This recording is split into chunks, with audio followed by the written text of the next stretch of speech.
EVE Online, a massively multiplayer space game by Icelandic developer CCP. I played EVE Online for a year. Now, when I say I played EVE Online for a year, I don't mean, say, I played EVE Online on and off over the course of a year. I mean, I played a year of EVE Online total. More than 8,760 hours. Admittedly, this number is based on an estimate, as it is no longer possible to directly get this statistic anymore, but I managed to save this number from a third-party site in 2014 for my main character. Adding in how much I've played since and estimating my other characters brings this total up to easily more than a year. I did a little bit of everything in EVE, but I spent most of my time manufacturing and trading. This may sound mundane at first blush. After all, the famous stories that surround EVE are ones of giant battles involving thousands of players, the rise and fall of player empires, and cunning heists. However, the stories surrounding the economy of EVE are perhaps the most relevant of all to our real lives, and these stories have gone largely untold.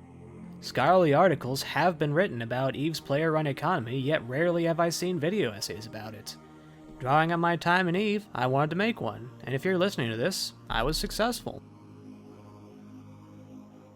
My experiences in EVE changed me in many ways that I know, and likely many more ways I don't. To explain, I'll start at the beginning of my story and take you back to a long-forgotten, very different EVE Online.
My road to EVE was a strange one.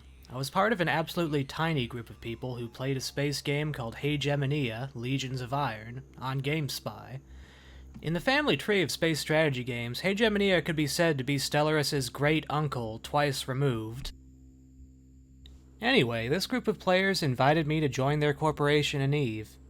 I was unsure about joining at first, as the only other MMO I had played at this point had been Star Wars Galaxies, an interesting, yet often bewildering experience at my young age. With my mom's permission and credit card, I subscribed and logged in. I was later told that subscribing caused my mom to receive a fraud alert call, as the bank was suspicious of a transaction with Iceland. Go figure. So I created a character and started EVE's tutorial. Somehow the tutorial bugged out, so I created a new character with an even dumber name than the first, thinking that I probably wouldn't wind up playing this after all. For those curious, the EVE Online tutorial in 2004 boiled down to the following. Shoot this thing. Mine this asteroid. Refine this ore. Buy this civilian shield booster. And that's about it. Amusingly, the outline of this tutorial is preserved in the game's original CD release in a set of basic HTML documents. After completing the tutorial, I got in contact with the friend who invited me to the game, and he pointed me in the direction of the corporation's office, located in sunny Geiersen. Gyerzen is a unique system in Amara space. A single low-security system next to high-security space with only one gate in or out. Granted, this was significantly before capital ships were a thing, which would later be used to camp the gate incessantly, but it was by no means safe. What possessed an industrial corporation to HQ out of Gyerzen of all places is beyond me to this day. I knew none of this, of course, but happily set my autopilot and departed for it. As I journeyed to Amara space from where I had started in Caldari space, I beheld many different ships with amazing designs, as their models violently clipped into mine due to a rendering glitch. When I arrived at the station in Gyerzen, my friend was waiting for me there.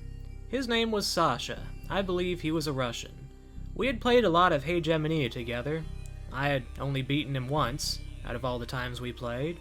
In hindsight, he'd probably let me win. Anyway, he gave me 10 million ISK, and at least 20 million worth of skill training books, as well as some frigates and modules. Nothing special in present time, but back in 2004, that was nothing to sneeze at. Beyond the money and items, he gave me the most useful thing any new player can get starting out in EVE: advice. Sasha became my mentor. This was not an uncommon arrangement, as at the time it was the only way to learn how to play EVE.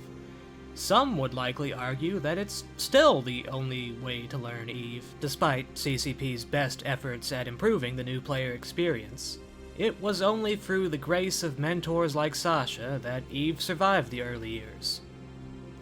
After running me through the basics of which skills I should focus on, I asked him what I should do next. He advised me to take up mission running for an NPC research corporation. After thoroughly evaluating the various options, he told me to work for Ishukon. Ishukon? Ishukone? Ishukone.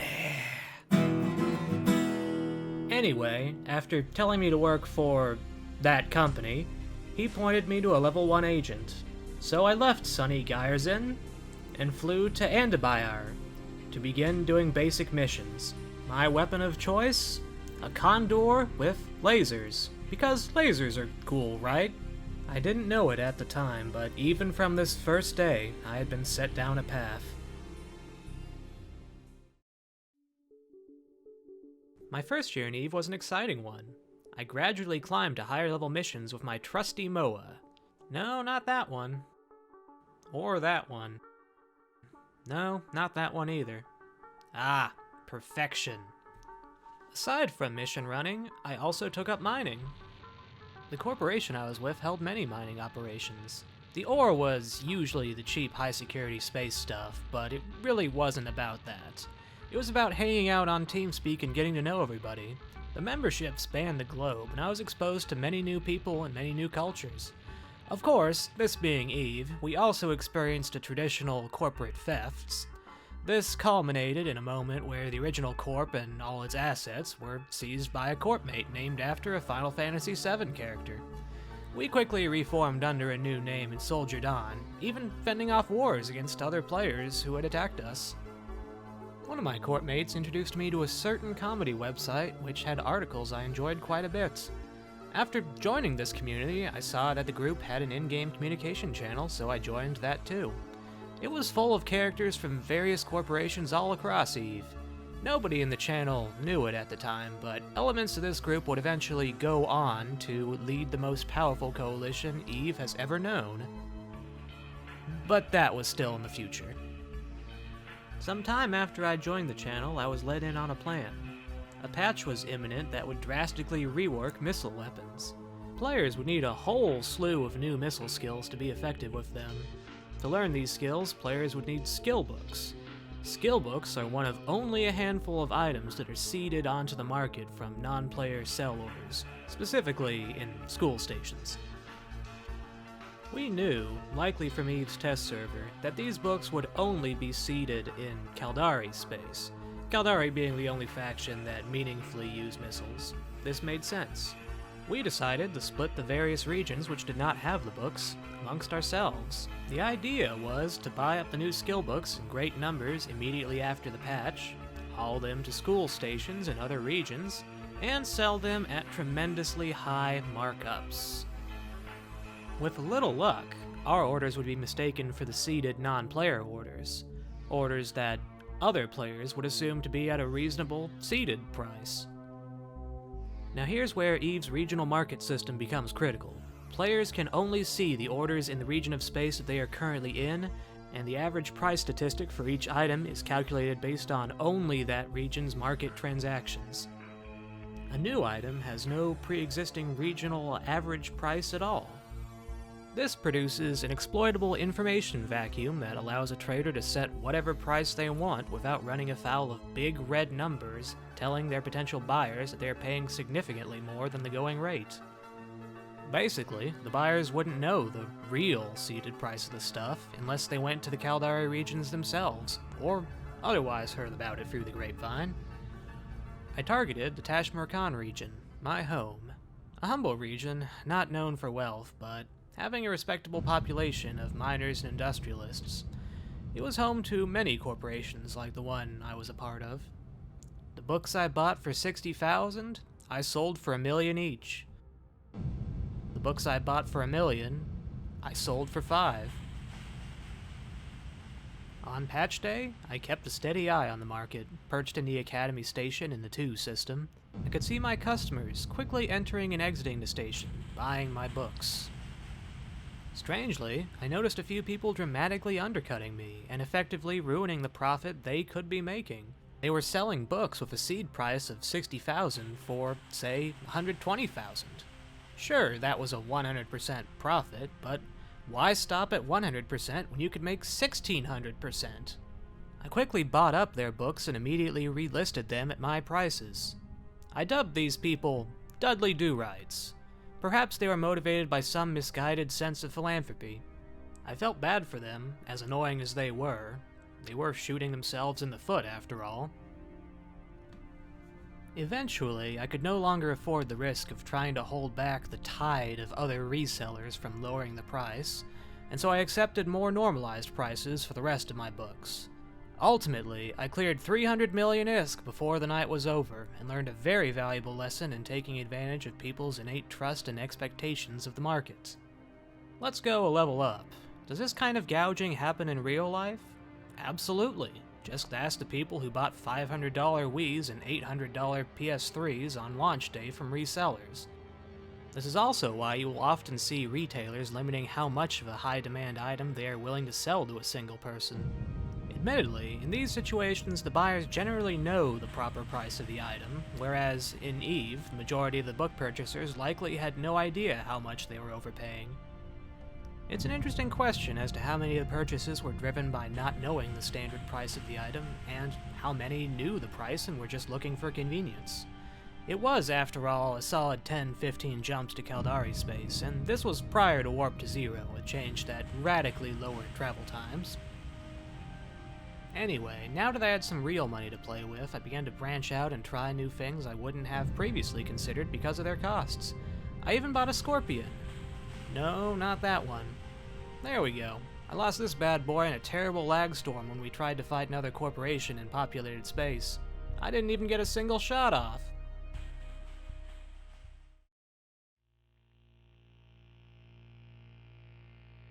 Beyond fancy new ships, my eyes also turned to Tech II equipment. This equipment was explicitly better than the equipment I had been using. I had previously stayed away from the stuff as I was told it was largely overpriced. However, I was unprepared for exactly how overpriced it was.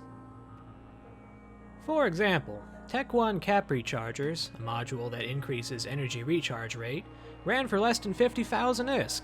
Tech II cap rechargers went for 10 to 20 million ISK. The best cloaking device in the game, the Covert Ops Cloaking Device 2, peaked at up to 60 million ISK. What accounted for these vast differences in pricing? Let me explain. At its core, it boils down to manufacturing differences. And to understand Tech II manufacturing, we first need to understand Tech I manufacturing. Miners mine ore from asteroids. This ore is refined into minerals. The miners sell these minerals on the market. A manufacturer owning a blueprint for a Tech I item buys the minerals to produce it from the market. The manufacturer, blueprint and materials in hand, finds an open industry slot to execute the job, back when industry slots were a thing anyway. They then wait for the manufacturing job to finish. After it does, they claim the goods. From there, they sell the goods on the market. Vertical integration here is possible, of course, and many Tech I manufacturers did this to avoid the market middlemen where possible. A downside to this strategy, however, was that players would sometimes undervalue their finished products, believing, in effect, that the minerals they had mined were free, and would often wind up selling the finished goods for less than they could have received for the minerals they used to produce the goods. But I digress. Let's look at the Tech II version. Now, as you can see here, there's more exotic materials required other than minerals. However, this is still not the dominant difference. The difference lies here. In a word, blueprints. The Tech I manufacturer buys their blueprints off the market for a fixed seeded price. The Tech II blueprint? Well, we're gonna need some more space here. Let's start at the beginning. You need to run missions. A lot of missions, to get standing with research corporations. After you get a high enough standing, and train some expensive and time-consuming skills, you can start up to 6 research jobs with high-level agents, with 1 job per agent. Each research job relates to a science skill. Caldari starship engineering corresponds to Caldari ship blueprints. Quantum physics got you, quantum blueprints? Not gonna lie, in researching for this video, I was surprised by how little of this was documented anywhere. Anyway, after setting up a research job, you started to accumulate research points on that job every day. Now here's where things get interesting. These points were tickets. Tickets to a lottery. Developers would seed each blueprint into the lottery in small numbers, and a random ticket of that blueprint type for each blueprint would be picked. The winning player would receive a holy email from their agent notifying them that they had won. They would have a set amount of time to claim it, cashing out all their research points for the job in doing so. At least I'm pretty sure they only had a limited amount of time to claim it. If you won and missed the eve mail, you have my deepest sympathies. A system like this had, to my knowledge, never been done before, or since. I believe the developer's intention was to create a system that would not be a simple market purchase, or promote ludicrous amounts of grinding, a design philosophy that, regrettably, would not last.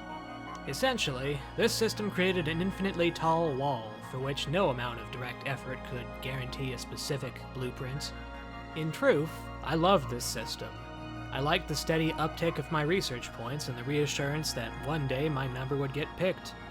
As goofy as it sounded coming from a teenager, I thought of it at the time as a kind of social security. That eventually, if I played long enough, I would get a Tech II blueprint, make tons of money, and retire, doing whatever the heck I wanted with my remaining time in EVE. Now, freshly in my 30s, I see it as a beautifully macabre parody of the distribution of mega wealth in real life. Highly random, largely outside of any real merit, ability, or effort. People who were simply in the right place at the right time. Yet in a way, EVE's method was considerably more equitable, with no way for existing Tech II blueprint holders to rig the lottery to prevent competition. Having Tech II blueprints already, or any other kind of material wealth, didn't make you any more likely to win. I'd already set up some research jobs on the advice of my mentor, but seeing firsthand the profits that were being made, I doubled down, hard. I set up the maximum number of research jobs on 3 characters. I wanted in to the Tech II production party. Little did I know, however, that the landscape was about to undergo a seismic shift.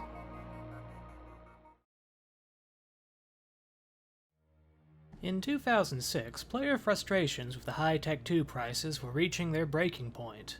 As economically interesting as the blueprint oligopoly was, CCP decided to create another way, much to the chagrin of the blueprint original holders. Now you could use a new method, invention. With invention, you can get limited Tech II blueprint copies, which can be used for a few production runs each, unlike the blueprint originals, which can be used indefinitely. It works like this. You buy a blueprint original of the Tech I version of whatever you want to invent. You make limited run copies from this blueprint. With these blueprint copies, you use data cores purchased with RP from research agents, decryptors to improve the results, all taken together for each invention job.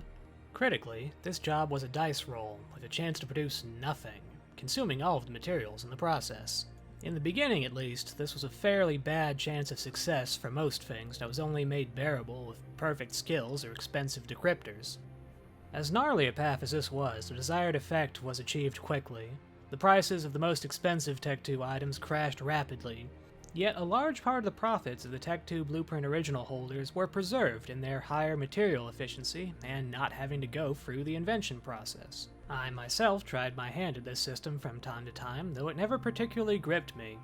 Mostly because it was so click-intensive, but also because of the annoying complexity of correctly accounting for failed invention jobs. Instead, in 2007, I began to get into capital ship production. I bought a few capital component blueprints, and I had already begun manufacturing a few batches to see how much I could make. I figured this would be my manufacturing endgame, but I was wrong. The mail icon on my interface lit up. Not an uncommon occurrence, as the corporation I was in often sent mass mail, but this one was special. Very special. It was a notification from one of my research agents. I had won. My blood immediately went cold. I became jittery with adrenaline. These were not uncommon feelings when engaging in PvP combat in EVE, but in this situation, it was sustained, staggering, and almost unbearable. I needed to safely retrieve the blueprint from Caldari space, and move it to the station where I did my manufacturing in Amar space. Death, in transit, meant the loss of the blueprints. There were two major threats to consider. First, my fellow courtmates were undeniably a threat. Courtmates can typically attack each other in secure space without any police response. It would be in the interest of anybody wanting a massive payday to destroy me while I moved the blueprint to steal it for themselves. I factored this risk out by simply not telling anybody. The main threat was suicide gankers. Suicide gankers are players who attack and destroy ships in high-security space at the loss of their own ships to Concord, the NPC police, with friends collecting any remaining loot after the kill. I had a long distance to travel, and there were many opportunities to be suicide ganked along the way. Travel in EVE consists primarily of warping from Stargate to Stargate within a system. Each time you warped to the next Stargate, you had to travel 15 kilometers or so to get close enough to it to jump. This was slightly before the advent of Warp to Zero, the ability for players to manually warp directly on top of celestial objects such as Stargates and bypass this vulnerability period entirely. During this time, players would often use what were called Insta bookmarks. My apologies to any long-timers who just got a migraine by their mere mention. Insta bookmarks were warpable locations in space at set distances and angles away from a desired location, generally a gate or station, to land exactly on whatever they were warping to. But I didn't have any for this route. So anyway, I waited for the dead of night. In hindsight, this was probably still somebody's prime time, but all I knew was the server population was at its nightly low. I logged in and selected my weapon of choice for the trip, the mighty Amarian shuttle. Discretion was important, of course, and I wanted to blend in. True, even the weakest of cruisers could have shredded me in seconds, but I would have to be cargo scanned first, and few would waste time trying to cargo scan a shuttle in those days. It was security through obscurity, a massive bluff that would collapse at the slightest scrutiny. I set course and departed. The trip to the agent was predictably uneventful, yet the tension I was feeling continued to build. Eventually, I arrived at the agent, and claimed my prize. In my haste, I hadn't even registered what blueprint it was in the mail when I was notified. It was a blueprint for Tech II Kernite mining crystals. Excellent, I thought. Kernite asteroids were plentiful in my home region of Amara space, so this could be very profitable, I thought. I threw the blueprint in my shuttle's microscopic cargo hold and set a course for home. The game was on. You have never known the depths of fear in EVE Online until you have transported a Tech II Blueprint original. I was carrying something worth conservatively more than 16 times every cent of ISK I had ever earned in the preceding 3 years. Billions. Even in present day, with the navigational improvements making it considerably safer, I reckon it is still a fear like nothing that could ever be felt from essentially any other game, and unique even among the fears and angst produced by a game like EVE. As my shuttle creeped agonizingly towards each gate in the chain, I felt delirious. Could that idle noob ship be calling targets for that battleship over there? Is that Armageddon on the gate a threat, or just a lazy mission runner? I began to kick myself for not being patient and making insta-bookmarks. But I had to have this. I had to have this now. Critically, I passed through Niarja, a very popular suicide ganking system because it lies on the border of Caldari and Amar space, at the lowest security status of high security space. As I passed the system, I knew I had made it. I finally began to relax, the tension falling from me in waves. I docked at my home station and quickly removed the blueprint from my shuttle, as if it would melt in its cargo hold. I stared at the blueprint in wonder in my items window, as I finally breathed a sigh of relief and informed my courtmates what had transpired. I was elated. I wasn't sure exactly how much money I could make out of a simple Tech II mining crystal blueprint, but I was excited to find out. This was it. This was the beginning of something special, I thought to myself.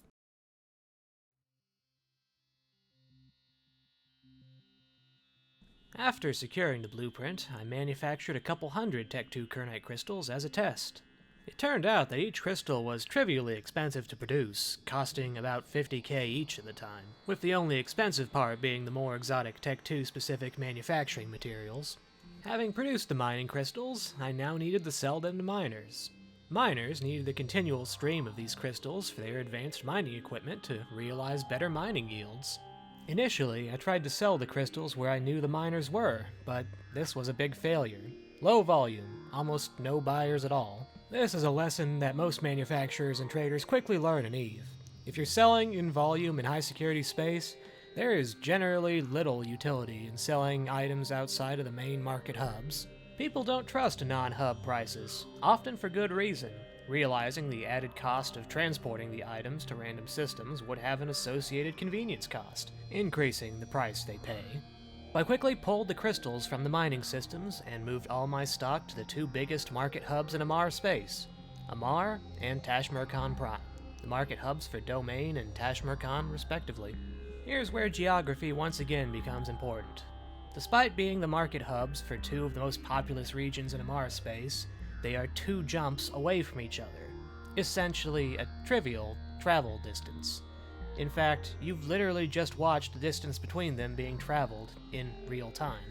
However, the regional storefronts for each region are still entirely separate.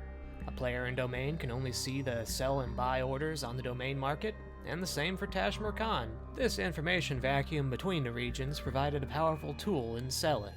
I quickly discovered that irrespective of the price difference between each hub, players would still continuously buy from each. Prices were essentially always cheaper in Amar than they were in Tashmurkhan. Apparently, a rather large number of people either didn't know that prices were far better 2 jumps away in Amar, or they literally didn't care how big the gulf between the prices were. One might then ask why I didn't shift all of my sales to Tashmurkhan if the prices of my goods were explicitly better there, but there was insufficient demand to move all of my products through just Tashmurkhan alone. Had I stuck with just Tashmurkhan, I would be producing far faster than I sold. So I split the goods between the 2 hubs, with Amar receiving the lion's share. Their proximity made restocking and keeping an eye to ensure I had the lowest prices on my orders easy. After a month or so of selling at a tidy profit, I was greeted by a rare opportunity on the market. Somehow, the Tashmurkhan market for Kernite mining crystal 2s was exceptionally empty of stock. Only a handful of small orders were on the market. I seized on this opportunity and bought out all the stock that was on the market. I knew I could set my own price, so long as people ignored the big red numbers, at least. Now, what did I sell these mining crystals for? The build cost was still a mere 50k per, after all. I'm sure a snooty neoliberal economist type would likely say to add in a reasonable profit percentage off the base build cost, adjust the total price up to account for the difference in quality between my crystals and the Tech 1 version, check the trends in other markets, calculating the ISK value in terms of additional ore throughput, blah blah blah, carry to 1. I sold them for 1.5 million each. Almost 3,000% profits. The actual cost of the thing's basically a rounding error. And you know what? They still sold at that price, for weeks, despite them being available for a mere $500K 2 systems away. It was at that point I lost all respect for anybody buying my wares in Tashmurkhan Prime. Fun fact, in researching this video I looked up what the actual difference in yield is between a Tech I and Tech II crystal. Apparently the Tech I version increases the yield by 1.625x, and the Tech II version 1.75x. A mere 12.5 difference, basically. I'm unsure if these numbers have changed at all over the years since those days, but Tech II mining crystals might have been a sucker's game to begin with. Never mind Tech II mining crystals being sold for millions. Anyway, after all was said and done, I made about 300 million ISK from selling mining crystals that month. This was an absurd amount of money for an essentially passive activity. To give you an idea of how much this is in terms of present-day ISK, that's right, inflation is definitely a thing in EVE Online, 300 million in 2007 was around enough to buy a 90-day game time card, paying for your sub for 90 days with ISK. Currently, 90 days of sub and Plex currency is approximately 5.25 billion ISK. Admittedly, this isn't a totally clean comparison, as back in those days most people didn't even know game time cards existed, and they could only be purchased on the in-game form, but still. I had tasted wealth, joining the ranks of the space-rich economic class. I knew I could get pretty much anything I ever wanted in time. I quickly blew a bunch of ISK on a fancy Nightmare-class pirate faction battleship, cause it looked cool and spiky as all hell. Never fired a single shot with it. Looked great in a hangar though. I was riding high, and couldn't imagine being happier. It was around this time that I won 3 more Tech II Blueprint Originals.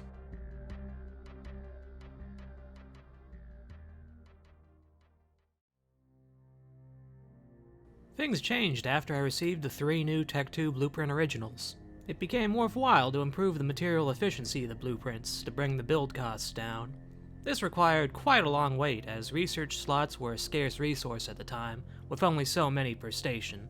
Presumably, this slot scarcity was to distribute manufacturing and research activity all across the game, but this was later abandoned in favor of simple, increased costs for the busiest stations.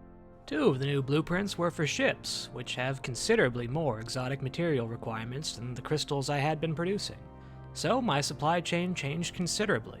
Previously, it was enough to get all my materials in Amar, but now, to secure the best market prices for the exotic materials, I needed to go farther. I began making trips to Jeddah, the economic capital of EVE. It is of historical note that the capital of old EVE is Ulai, where escrow contracts were most commonly transacted, many of them scams of course, and the earliest newsworthy mass empire space gankings occurred. In going to Jeddah to get the lowest prices on exotic components, I happened upon another opportunity. I observed that the price difference of an antimatter reactor unit between Jeddah and Amar was considerable, and Amar was experiencing a severe undersupply. So I bought up all the supply on the Amar market and supplied some fresh units from Jeddah at a significantly higher price. I had gone from bilking miners to now bilking my fellow Tech II manufacturers. Unlike the miners, however, this did not go unnoticed. I received a message from one of the players who supplied the component I had bought out in Amar. They offered me a deal to continually buy their supply of the component for a price pegged to the Amar market, minus a %. I agreed. When the time came for the first monthly purchase, I crashed the price of the component in Amar by relisting all my stock at the Jeddah price. The other player, unsurprisingly, quickly backed out of the agreement. I relisted my stock back to the higher price afterward. The bulk of my money at this time was made through Tech II manufacturing, but it felt good to have a secondary stream from component trading. It is said that EVE Online teaches many skills. Foremost among them is surely commodity trading. Others include cost accounting, logistics, and Salesforce. With the component trading and my new blueprints, my economic power grew another order of magnitude. I began to use this power aggressively to force competition out of the market. I would tank prices on my goods for months at a time just to prevent anybody else from being able to sell at a profit. It was a tight needle to thread. Too low and I would risk my stock being fully bought out for little gain. too high and they would not get the message. The market combat delighted me greatly, and I didn't even mind the times when I barely broke even on certain orders. Beyond larger structural tricks like this, I also began to utilize smaller, more subtle forms of market trickery. All it took to figure these tricks out was realizing that other people playing the game were reacting to things in the same manner I had been, and working backwards from there.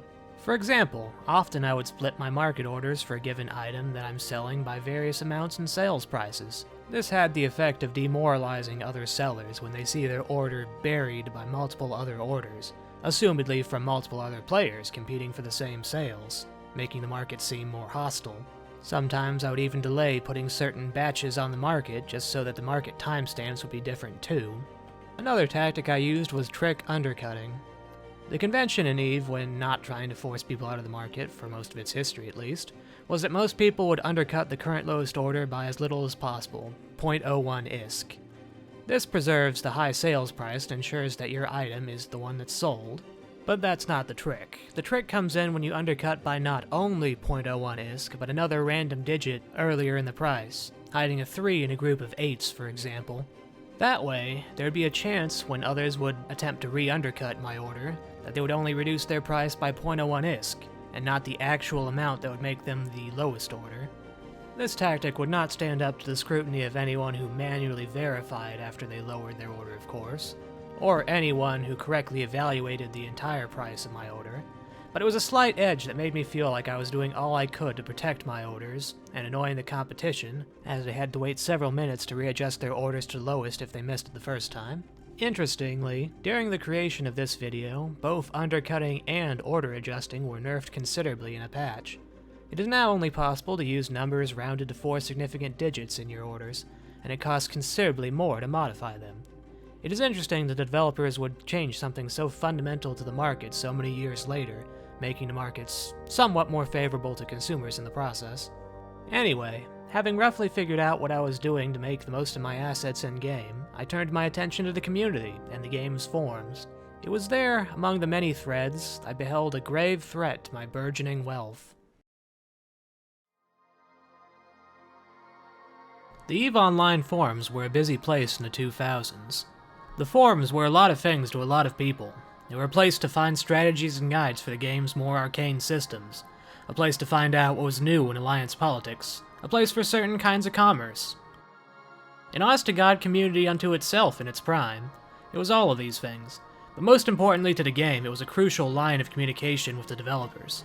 The feedback players gave helped shape EVE through its rapid evolution. Some have famously said that posting is praxis. This is true, of course, but rarely is posting as effective as it is when it's on a game's forum, where developers actively read it and incorporate players' idea and feedback into the game. Specifically, the threat I mentioned was in a feedback thread about Tech II manufacturing. Inventors were calling out for the removal of Tech II Blueprint Originals. Their argument was that it was impossible to compete with the Blueprint Original owning manufacturers who could produce at significantly lower costs. I quickly swooped in, posting that they were mistaken, that I and others like me had won our blueprints fair and square. I told them they should think about the people who recently bought Tech II Blueprint Originals from other players. They would never recoup their massive investment if there were any changes.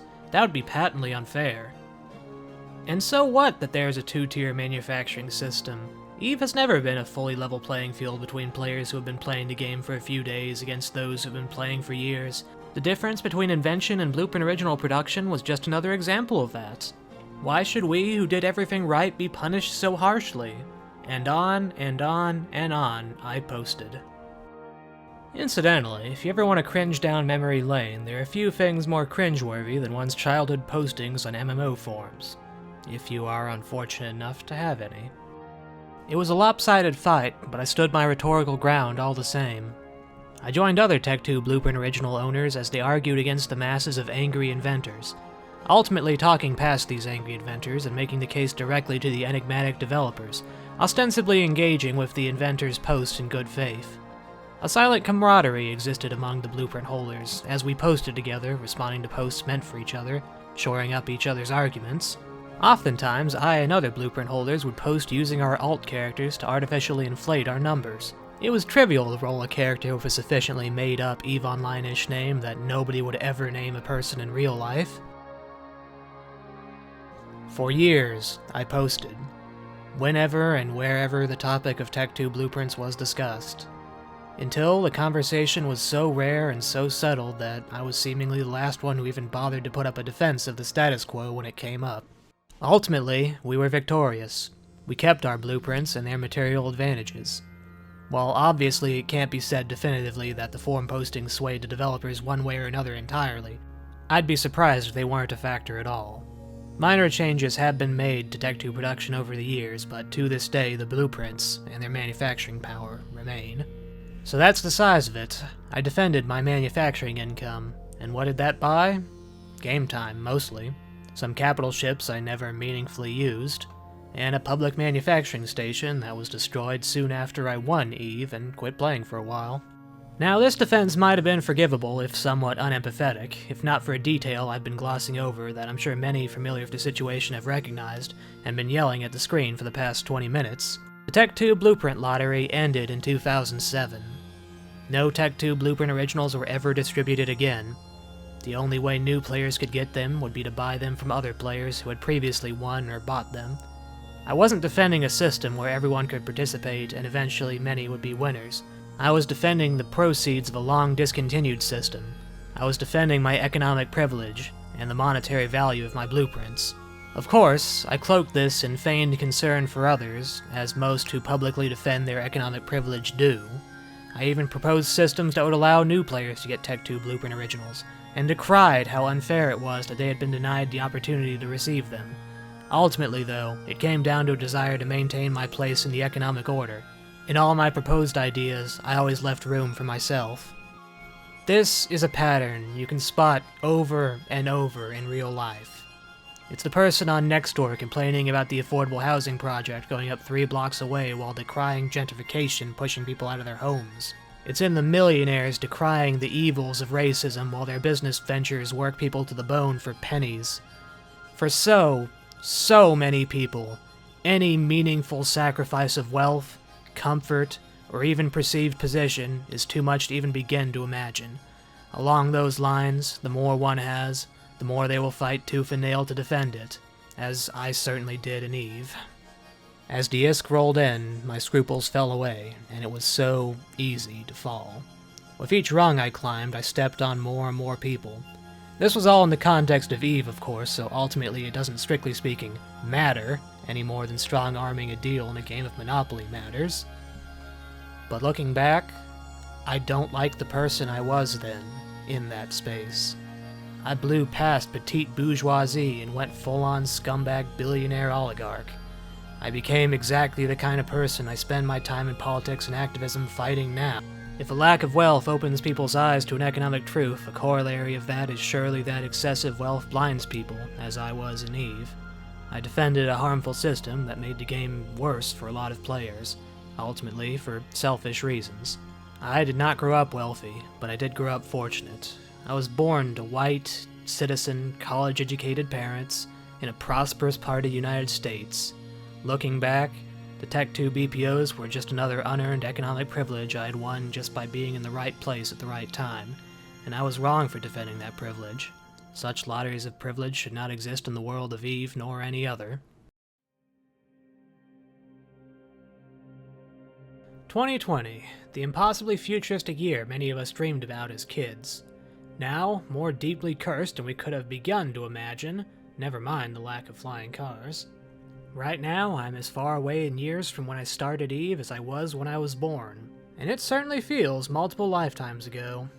When I started writing this script, the idea was to make a fun video on the finer points of manufacturing and selling in the most fascinatingly complex economic simulation in gaming. But seeing it all laid out, I see now that I fell into an entirely different kind of emergent gameplay, capitalist hoarding of wealth and power. Perhaps this is the case for most people who gain significant wealth in any game with a suitably complex economy. My time in EVE causes me to ask a very serious real-world question. If I would defend such a realistically trivial privilege in a game tooth and nail, would I also be prone to defending economic privilege with real money on the line? Empirically, I wouldn't be too far outside of the norm. One has only to take a look at the crosstabs on the polls of former Democratic presidential candidates. Wealth negatively correlates with support of candidates who desire systemic change. If you ask an economically privileged person why they support a candidate, it's rarely for material reasons, but instead for aesthetic or narrative reasons. Ultimately, many economically privileged people can't even see the problems the working class point out. Their lot in life and place in the social order is firmly secured. Capitalism is working just fine. For them. Why would they shake things up?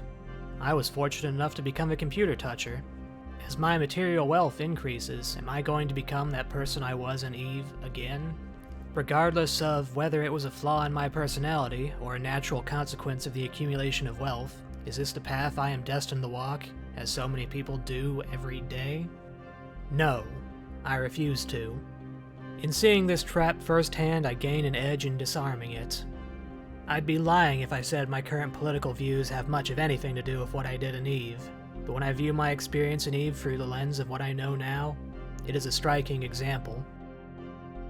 Ultimately, in listening to the stories of those suffering under the systems of economic and racial oppression, we learn the underlying cruelty our capitalist world is built on, and our enemies, those who hide that truth and profit from it. And in the context of Eve, I was one of those people. We must reject the solipsistic idea that the world exists solely for ourselves and our own pleasures. We must destroy this game mindset that pervades real life. Real life need not be some bloodless zero-sum calculation. Such a mindset is primed to play right into the hands of the powerful. I will always thank the developers of Eve, CCP, for creating a game where one could, for a time at least, run the full gamut of economic life. With the countless selfish, greedy, if not abjectly corrupt behaviors in the game world, this wonderfully twisted hypernormal simulacrum of the already twisted hypernormal free market capitalism that we live in, there are doubtlessly many more stories that can be told from leftist perspectives. I hope we see more of them someday. As for me, I'm turning my back on my economic privilege in Eve. I won't produce anything more for my Tech II Blueprint originals. I'm vaulting them. It won't bring back the ISK I stole from those who bought from me, nor will it bring back the ISK to the other manufacturers I undercut, but at the very least, it's a start.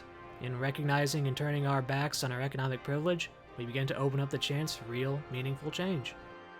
Who knows, maybe if this video gets some ridiculous amount of views, I'll give my blueprints to people in the comments. Then you can be the giant rat for a while.